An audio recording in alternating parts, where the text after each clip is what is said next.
because like, you know.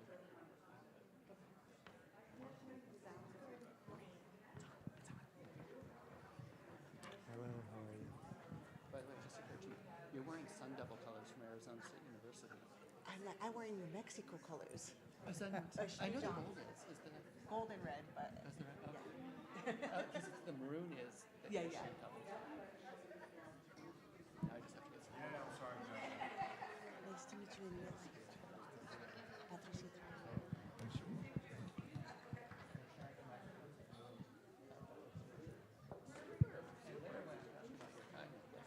About my what? Your Kai necklace. I'm Jewish. We're going to have a Good to conversation. meet you, sir. Nice to meet you on the Zoom, now in person. Same here.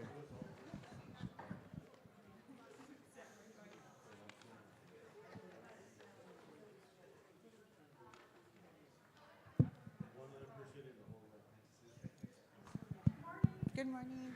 Good morning, everybody. We're going to get started in just about a minute.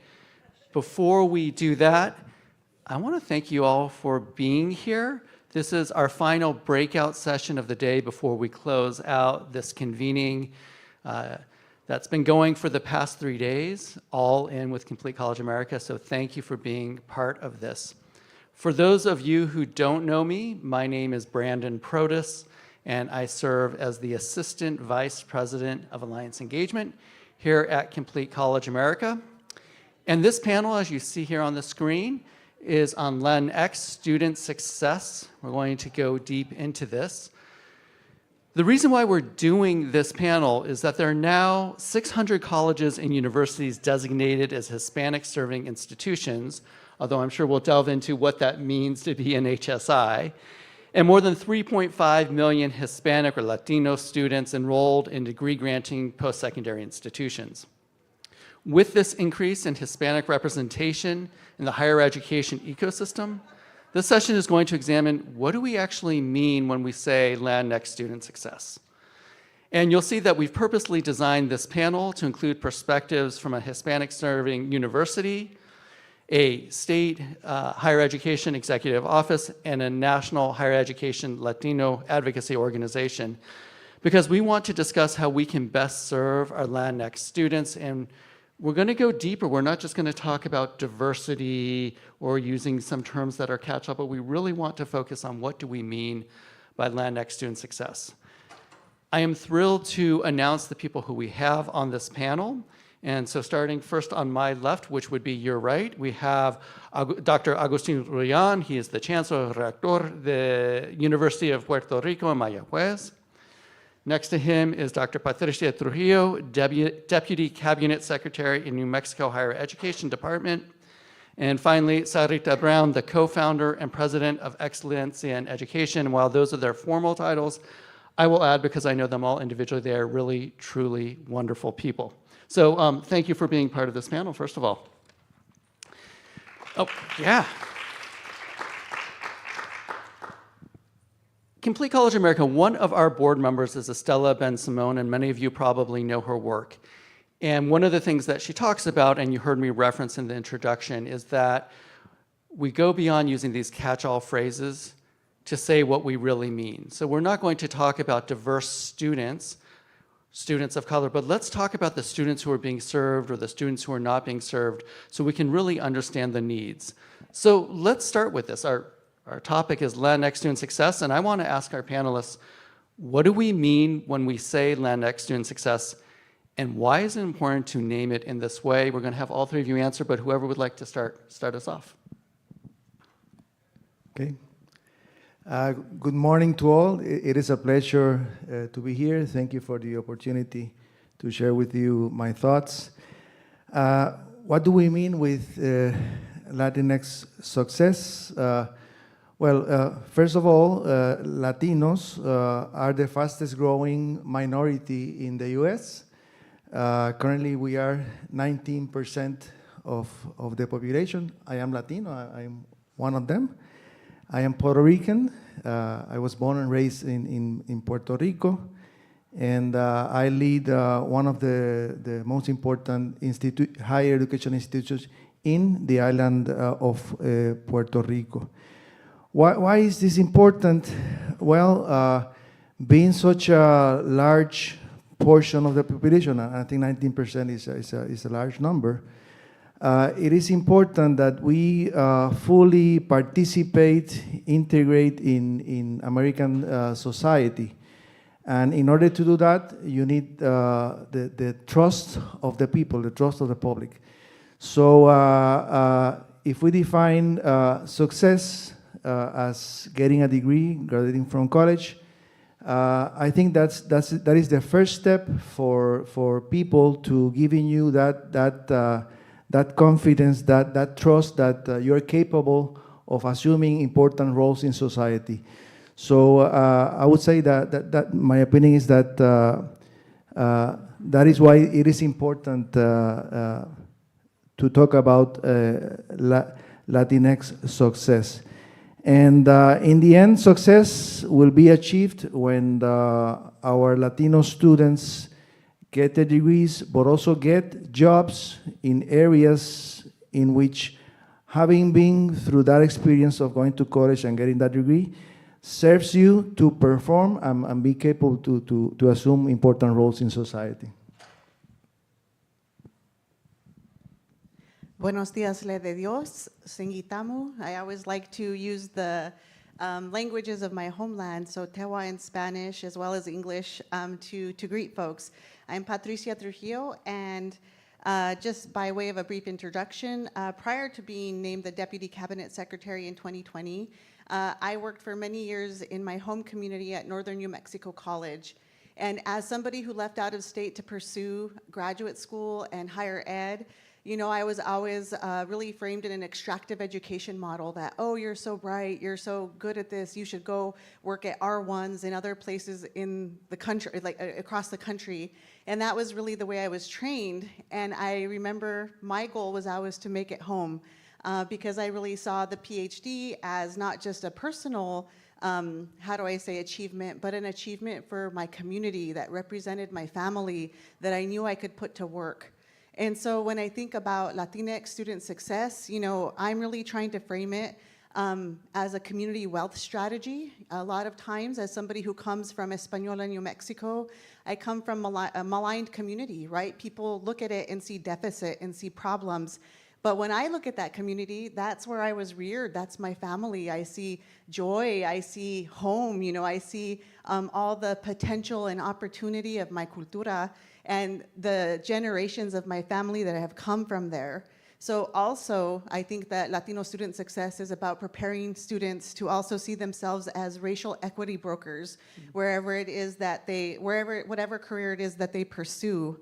And then in my heart of hearts, you know, I'm a professor of literature in Chicana and Chicano literature. And so I really believe that Latino students and Latinx student success is also not just about getting students in the door, just enrolling Latinos, but also how are we systemically changing, rethinking, recreating, knocking down, starting from scratch, creating institutions that actually serve us.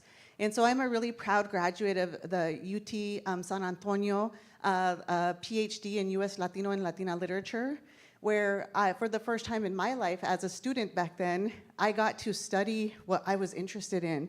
Instead of having to study like the core in Brit Lit, American Lit, which is great, and I did that as an undergrad and as a master's student. But as a PhD, I was in a program where Latin American and US Latino literature was at the core of our program. And it was a game changer. And there was also an emphasis in that program to prepare faculty for to teach at HSIs. And so it wasn't just happenstance that we landed up there. It was that we were going out and actively seeking that for our career. And so for me, that's just a personal example, if I can give a testimonio to how I think that when we're talking about being Latino serving, is how are we thinking about that across disciplines? You know, a lot of times we're talking about student success programs, beautiful. You'll probably hear from me later on much more about basic needs, beautiful. But we also need to think about how we are changing the academic side of the house and disciplinarity. Because when we think about disciplines historically, oftentimes our communities were what were researched. We were objects of disciplines, but we were not the subjects of them. So what happens as we prepare professors, researchers to really change the academy is that we have to also rethink how we're approaching how we teach and pursue and get students involved in it. Adding to the comments of my colleagues, fresh that they may be, because there's a lot of resonance in their own path to this discussion. Excelencia in Education is concluding its 20th year of service to accelerating Latino student success in higher education. Our origin story, in many ways, I think fits with our comments. 20 years ago, Deborah Santiago and I, having experienced the view of a discussion about Latinos from the Clinton administration, as I served as the executive director of the White House Initiative on Educational Excellence for Hispanic Americans, with very much what Patricia was just saying, that the framing was very deficit. And the problem solving, to the extent that there had been one from 97 to 2000, was really about how to get Latinos to do it right. How we should adapt what we should do, because the assumption was that colleges, universities, and our scope was everything. It was neonatal care to high school to completion, all the way to lifelong learning. But the premise was that everything in what was being offered was fine, and it was just we had to figure that out. And while I always think that everybody should learn how to live in context and succeed where they land, very much, as Patricia was framing it, that really sidestepped the enormous assets. I come from Texas, the enormous assets that Latinos have contributed in my own upbringing, in the structures of the state, in civic things, all over. And then the other dynamic, when you look at things nationally over time, every 10 years, America discovers Latinos. So every 10 years, we have this in-depth conversation about how many of us there are, how young we are, or how we're everywhere. And so for us, in the year 2000, we experienced that. So we decided that at the very least, what we needed to do was to reframe. Now, we didn't say we're going to change the narrative, but in essence, that's what we were seeking to do, which was to at least be neutral about the data, and then to posit that the opportunities in higher education, and we chose to plant our flag in higher education, were vast, because we were looking ahead at what we now are living through, which is if you are a college or university in America today and you don't have inroads to the Latino community and you don't have a relationship with Latino students, then you may be one of those institutions that will be folding up and going away. I mean, that's just where we are. But when we started, the proposition really was what would need to happen. Students, families, practical issues in terms of financial aid, and all of the things about the influence of the inclusion of greater numbers of thriving Latinos in an academic community, which is my narrative kind of way of talking about maybe curricular changes, maybe cultural changes as far as the campus. The original question is, why does Latino student success matter? It's human capital. I mean, it's as simple as that. We are here, and despite the fact that we're probably going to be living through some really gruesome experiences related to immigration, the vast proportion of American Latinos are US-born, either naturalized citizens, and that population is eager to participate. So that it matters for high schools to graduate, but it matters more from our perspective that those who graduate know where to go and are served well. And the measure of success, which is why we're all here, it's completion. It is completion. And if it's not, then whatever it is that colleges and universities are doing, they need to label it differently. Because most people, students and families, who take on the cost of going to college have an expectation that the value of the experience will be useful in their lives and in their future careers.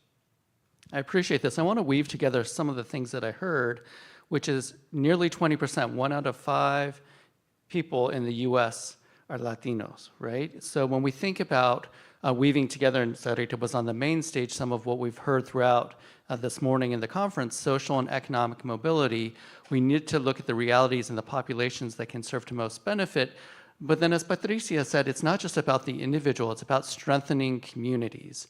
And then what I heard you say, Sarita, are two things. One, I think of John Powell's work of targeted universalism. It's not a rising tide lifts all boats, but you started an organization to specifically shift the focus to Latinos, to what are we doing for a specific population so we can address their needs.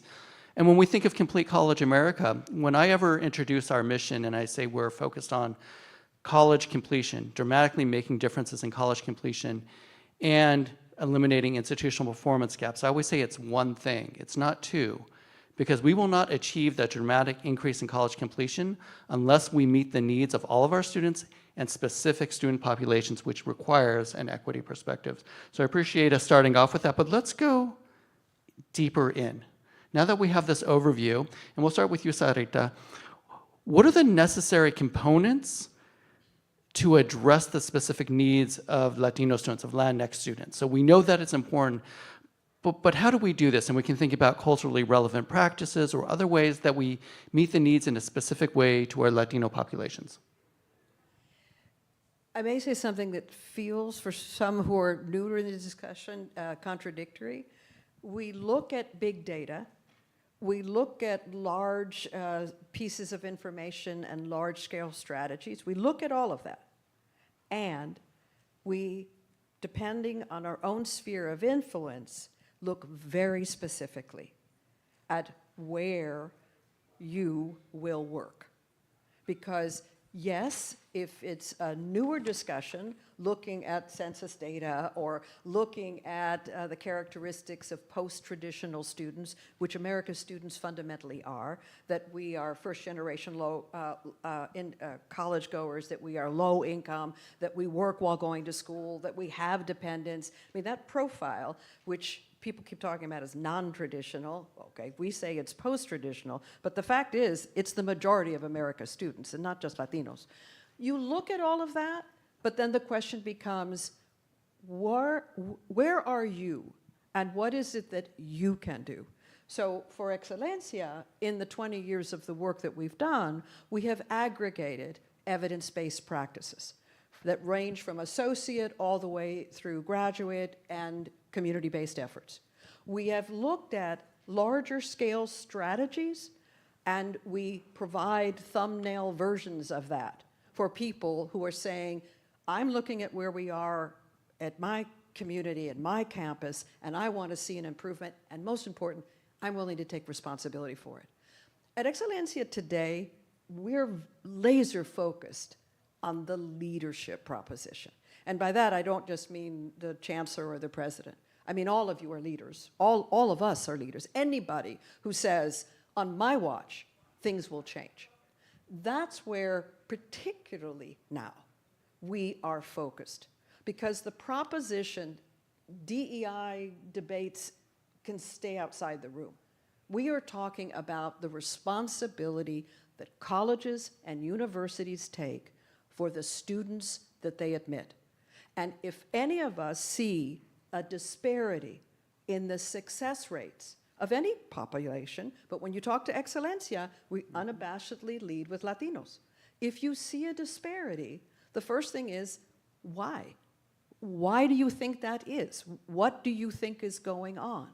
And then the second is, and what can I do about it? That sounds simplistic, but it is as fundamental as it gets in terms of producing large-scale change. And I can tell you more about how if you aggregate all of us who take responsibility, the nationally significant impact that we have, but I'm going to hold off on that one because our colleagues will speak to it as well. But it's really about what do each of us do? What do we do in concert with others in our professional community? And then what is our timeline? How quickly do we expect to cause positive change to happen for Latino students? And any place that happens for Latino students, it immediately happens for all. Now that I have to prove with formal analysis, but from an experience base, it has improved at all of the institutions that we work with. Thank you. Patricia, necessary components to address the specific needs of Latino populations. Yeah, in conversation with what my colleague just shared, something that we're doing in New Mexico very specifically is we're addressing the social determinants of health for Latino students and all students by extension. But what we have found after doing a statewide basic needs survey of 27 of our institutions is that the basic needs of New Mexico students is a racial equity issue. About 60% of our Latino students are living with food insecurity on a daily basis. A similar number for housing precarity, and then about 14% of our Latino students have identified being homeless in the year that we did the survey. And so that is that charge, right? Where is our responsibility in that? And so I'm really blessed to be looking into the eyes and faces of my colleagues across this audience.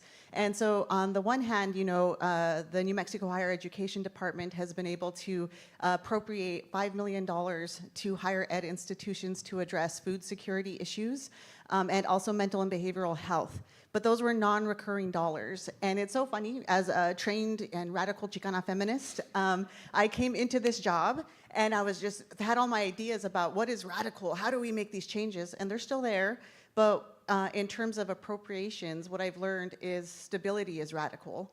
And so for the first time this year, we are going for a very inadequate amount of money, but we are going for our first recurring funds for basic needs, which would mean that some of our most rural institutions, our smallest institutions in particular, would now have a base budget for addressing basic needs issues. So what that literally translates to is funding food pantries, making sure that we have emergency loans, those things that for, like sometimes, right, we're really challenging the notion of, oh, like the starving student is a rite of passage in New Mexico, because when we actually look at what's going on for students, and it, you know, again, disaggregating by many identities, we're finding out that there are realities where that stereotype no longer holds. You know, poverty should not be the condition for people to survive, to get through college.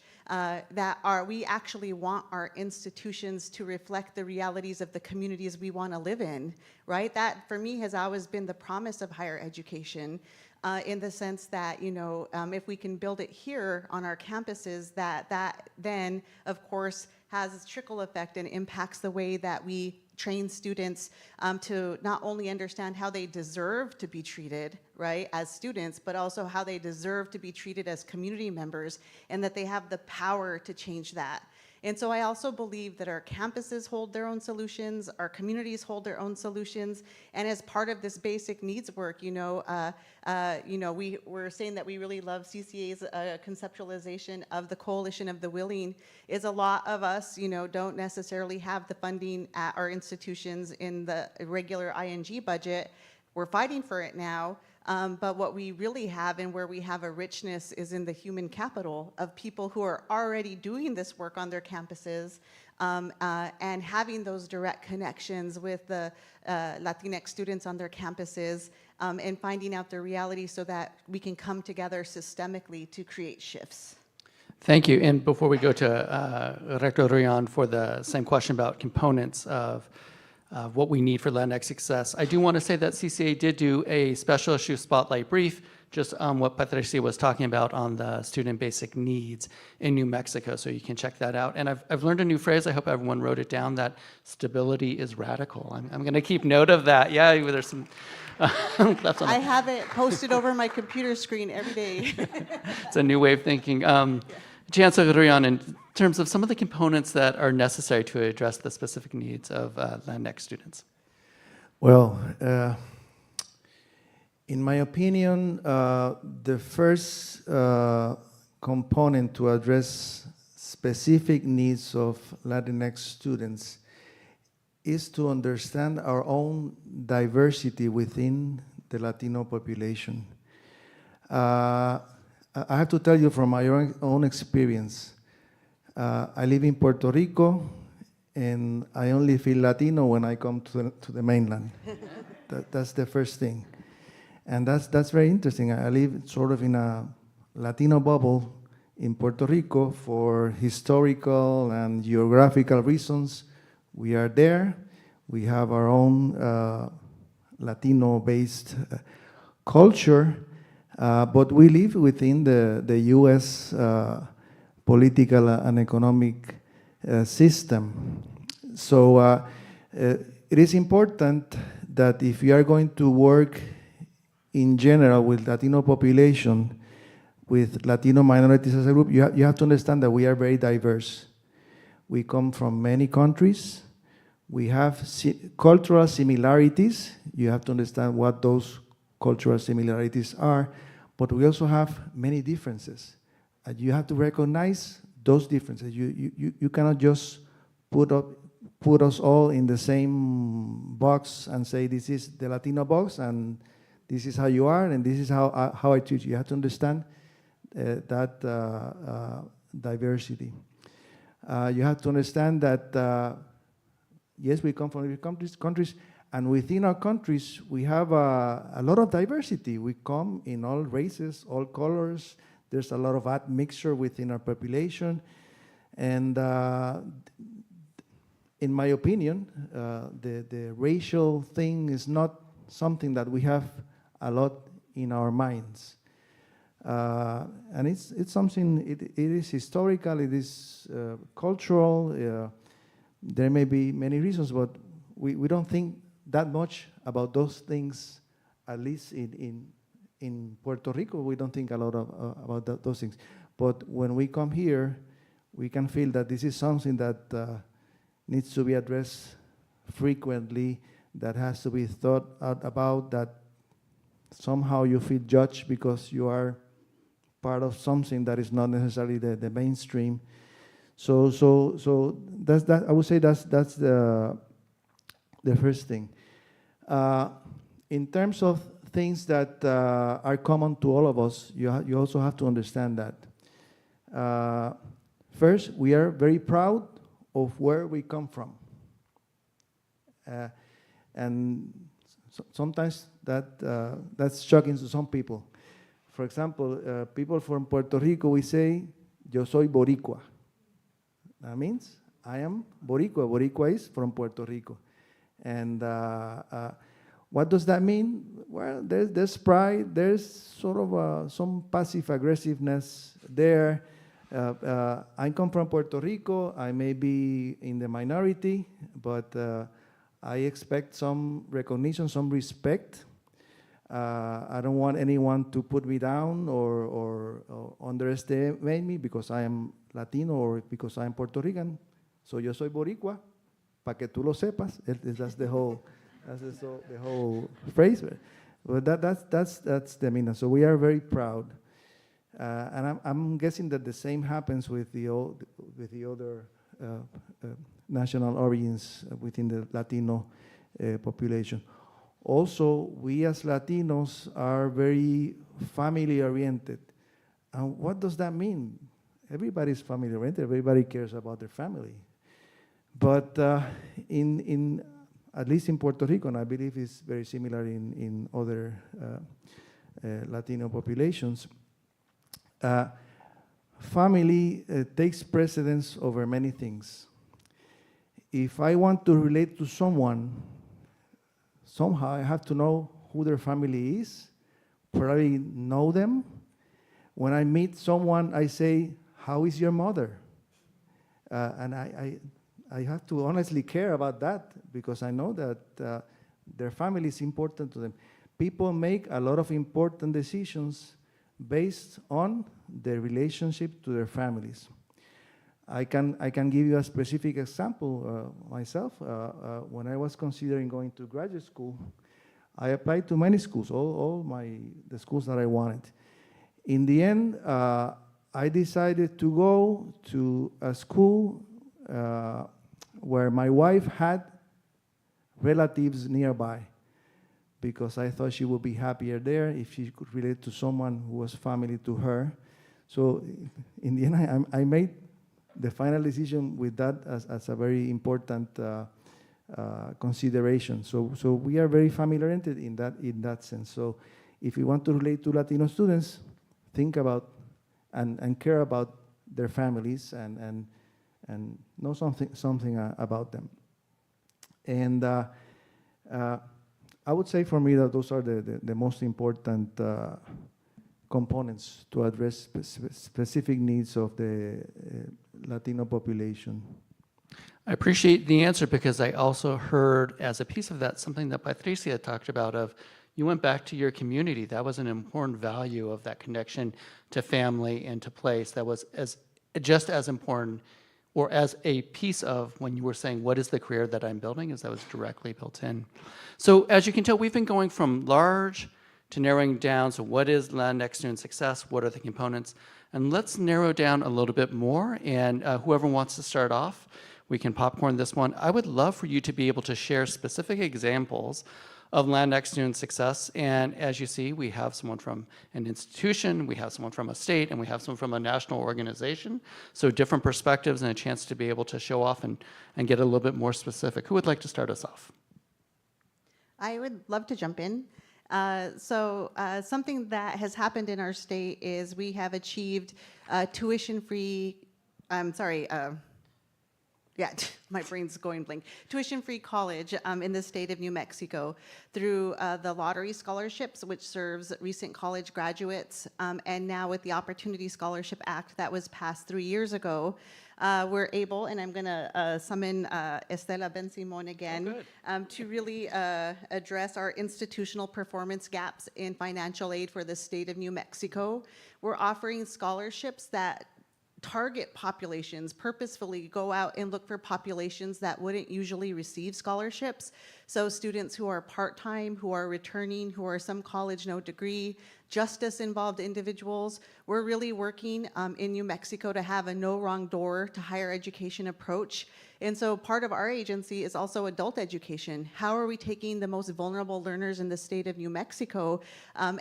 We're fighting for funding this year, but we have been for the last few years as well, just as hard as we do for our other access programs. And because the reality is that what we're finding is many of our recent immigrant students, a lot of our most precarious Latinx learners are having to start in adult education. And so we want to recognize everybody as achieving a pathway to higher ed. And so New Mexico, I heard this in the presentation this morning, that idea that college isn't for everybody. And we've really been trying to shift, and I fought for this to be part of the state health improvement plan, that we have a community health narrative that in New Mexico, higher education is for everyone. So I'm really glad to report that of the 42,000 students who have been served by the New Mexico Opportunity Scholarship in the last 2 years, 54% of them are Hispanic students. And of that 54%, about 62% of them are women. And so what we're also seeing across other programs, so we just recently did a review of our online classes, who is benefiting from them, Hispanic women at the highest percentage.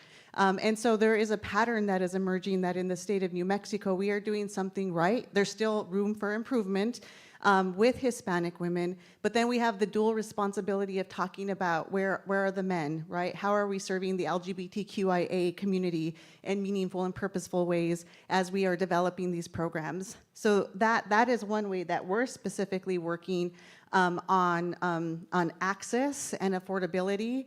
And then now we know, after these couple of years of the success, we're really proud that I think we're the only, if not one of the few states in the nation that had an enrollment increase for first-time, full-time students this year at 9.6%. And so we're really continuing to rebuild our student body. It had really dipped because of austerity measures in the early 2000s, but we're building on that narrative that college is for everyone. And right now we're really seeing that the ones who are taking us up on that offer are Hispanic women. We need to do some more work there, more study there to understand what benefits they're seeing in pursuing these pathways so that we can extend that to everyone. I can just quickly also say that in terms of Hispanic completion rates for 23-24 year, that Hispanics earned 52% of our associate's degrees in the state of New Mexico, 54% of our bachelor's degrees, 37% of our master's degrees, 16% of our PhDs, and 38% of our professional degrees. And so, of course, that's just, those are just data points that will make more sense in comparison, but suffice it to say that we are seeing gains, and I would love to point you in the direction of our website where you can see that over the years. In talking with you as you were developing the lottery scholarship, I just want to say intentionality matters. So it's great to see when you build a program with specific intent that you're seeing the outcomes of those in terms of increased enrollment. Of course, we want to see the increase, and you know where I'm going with this, Sarita, is the completion that's going to come along with it, but intentionality matters in design. Go ahead, Sarita. 20 years is the record of our activities, and in this 20th year, the organizing strategy that we have used is a network that involves presidents and chancellors who choose to be presidents for Latino Student Success. That decision is made at their level, with the premise being that they will want on their watch to see success rates for Latinos and all students improve. This past year, over 200 institutions, all kinds, community colleges, regional institutions, some R1s, and all of this springs from the individual president or chancellor's decision to be part of this network, to appoint a campus team, and to look at current impact and engage in the tough work of looking at how can things change so that year by year you see improvement. I'm going to keep it framed big because I don't know how much of this is brand new, and I, like Patricia, encourage you to visit our website, and you can go deep and wide and find all kinds of things. But of this 209 institutions in the network this year, from 27 states, Washington, D.C., and Puerto Rico, when we look nationally, there are over 4,500 colleges and universities in this country. When we look at the impact, the aggregate impact of this network of colleges and universities, this network of only 5% of institutions in the country enrolled 33% and graduated 35% of all Latino students. Unpacking how each of them does their work is the opportunity. Within this larger network, still relatively small, of 209 institutions, is a set of institutions that directly engage in the journey to intentionality. And Excelencia advanced what ultimately was an intrusive method. We did it in reaction to the discussions about HSIs, in part.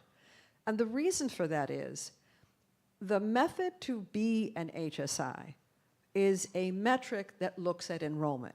Obviously, you can't serve if you don't enroll. For Excelencia, it is not sufficient to look at who walks in the door. It is compelling and a responsibility to look at and who crosses the stage, who gets degrees. And for our first 15 years of work, we believed that saying it and then providing tools and methods would be sufficient. It wasn't. So in 2018, we presented the Seal of Excelencia framework. And since 2019, colleges and universities whose presidents and chancellors first decide this is something that their institution will do, then have the opportunity to pursue certification. Certification is not a warm and fuzzy word. It doesn't necessarily conjure up all of the meaningful things that both my colleagues have invoked. And yet, it is a method where a large-scale effort can be conducted, looking at data, looking at evidence-based practice, and looking at leadership. And by engaging in a systematic, team-oriented review where outcomes matter, and those outcomes are impact on students, time to degree, and actual degree completion, institutions demonstrate alignment across data practice and leadership to earn certification. It certifies an institution for 3 years. And I raise it to you with this much detail. If it piques your interest, there's lots more to look at. But I raise it to you because it is a nonprofit organization's method to go from the high-spirited conversations that we have about cause and the impact that we want to have on students, and then to figure out a way, now how do I go back to my desk in the sphere of influence that I have, engage in a long-term view approach to what needs to happen at my institution? How do I hold myself and my colleagues and my institution accountable for impact? And how do we do this going forward? An institution is certified for 3 years. In this whirling dervish that is our context in which we all work right now, we added to this national discussion about this opportunity for higher education to respond to the growth of the Latino student population and to do it in concert with many organizations. But ultimately, it's towards outcomes, and a very critical measure is completion. I want to brag on the seal for just a second. Sarita used the word earn. It is earn. It is a difficult and rigorous process. But what I appreciate was I had worked at an HSI, and there was other campuses in the same city that were HSIs or becoming HSIs, and there was the constant question of, are we really serving or enrolling? And I won't share too much about my campus experience, but I will say that we were not SEAL certified, and I can think of no other organization other than Excelencia that has made servingness the key to what it means to be a Hispanic-serving institution and elevating that. Chancellor Rullán, in our last 5 minutes, if you can close us out, some examples of success on your institution at the University of Puerto Rico, Mayaguez. Yes, the University of Puerto Rico, Mayaguez, is an institution that has a long tradition. We were founded 113 years ago, and we've lived all through the last century the many challenges that have been we have been living in Puerto Rico, from being a very poor country where people worked mostly in agriculture, to then moving on through science, technology, engineering to a place where you had manufacturing jobs, tourism, and so on. And in our university, we have built, I would say, I think it's a pathway to success for Puerto Rican students. Just as an example, every year we have like a career fair, and I'm very happy to say that last year we had 141 companies from all over the U.S. and many other places go there and hire all of our students. So we have a very high placement rate. We have people that have developed important careers in the United States. For example, I can mention to you 3 college and university presidents who came from UPR Mayaguez. Dr. José Luis Cruz, president of Northern Arizona University, Dr. Wade Cruzado, president of Montana State University, Dr. Zulma Toro, president of Central Connecticut University, and I can tell you many more examples of people in industry, in important government agencies at the state and the federal level, all over the U.S. We have had many challenges in the last 7 years. For example, we have been hit by 2 major hurricanes. We had an earthquake, several earthquakes actually. So the central government in Puerto Rico is in bankruptcy. So many challenges that have affected us at the university. So in the last few years, we have noted a decline for example, in the retention rates. It was very challenging. So we developed last year a pilot program trying to improve that.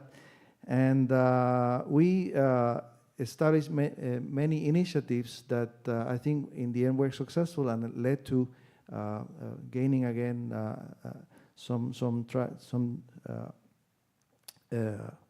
improvements in the retention.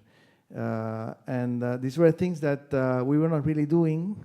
We were relying on always having a history of good retention. But for example, we had an early alert system for freshman freshman students, where professors who had freshman students in their courses, they voluntarily reported what their grades were in the middle of the semester. That triggered some alerts where students then began seeking academic advice in the departments. We had several orientation sessions, for example, students considering changing majors. We tried to relate more to students having some direct contact, even having social gatherings in the academic departments and so on. And in general, we paid more attention to having direct contact with the freshmen. So in this 1 year of the pilot program, our retention rates increased from 84.27 to 87.2. I think that's a reasonable improvement. We have a goal of going to 92%, which is something that we have achieved previously, and we want to go back to that. We saw that 42% of the students receiving the early alerts decided to go and have an interview with an academic advisor. There was a significant increase in students changing majors as early as their second semester. For example, previous year, 45 students in their second semester changed major. This year, it was 77 students. There was an increase in the number of students that registered at least 15 credits per semester, from 64% in the previous year to 70% this year.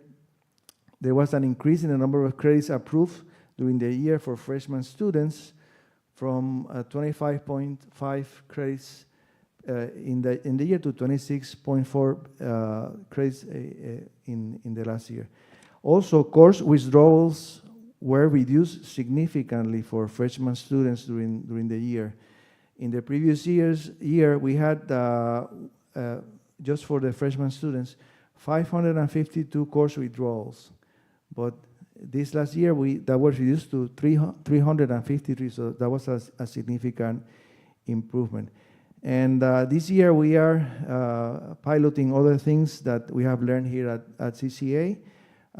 We are running a pilot program in prerequisite support for pre-calculus courses. Also, we are considering adding stackable credentials for programs related to computing. And we are trying to routinize all the strategies that were effective in the last year. So we are trying to improve in that way the success of our students and having them graduate on time and get the jobs that they deserve. I think those improvements are even more important when you realize we think of individual student basic needs. And having visited Puerto Rico, there's a lot of institutional basic needs when we think of some of the infrastructure, the political, the fiscal, and as you mentioned, earthquakes shutting down the campus, hurricanes shutting down the campus. So to see increases during that time is tremendous.